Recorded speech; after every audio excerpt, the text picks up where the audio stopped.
معروف اداکارہ کو گولی مار دی گئی، انتہائی تشویشناک حالت میں ہسپتال منتقل۔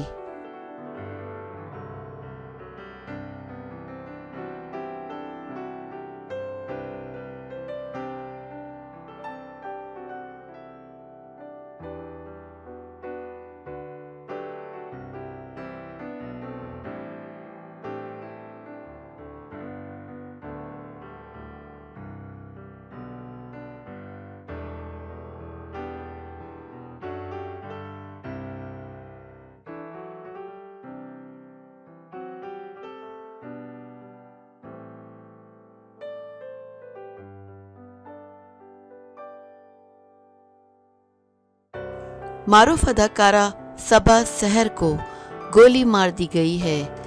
44 برس کی اداکارہ کو ہسپتال لے جایا گیا، جہاں اب وہ زیر علاج ہیں۔ تاہم ابھی تک یہ نہیں معلوم ہو سکا کہ ان کی حالت خطرے سے باہر ہے یا نہیں۔ ان کے شوہر ایم ذکی نے بتایا کہ وہ منگل کو کام پر جا رہی تھیں کہ ایک مسلح شخص نے ان کی گاڑی پر گولیوں کی بوچھاڑ کر دی۔ ان کا کہنا تھا کہ اداکارہ صبا سحر کے محافظوں کو بھی گولیاں لگی ہیں۔ صبا سحر اداکارہ کے علاوہ فلم ڈائریکٹر بھی ہیں۔ انہوں نے افغانستان کی پہلی فلم ڈائریکٹ کی تھی۔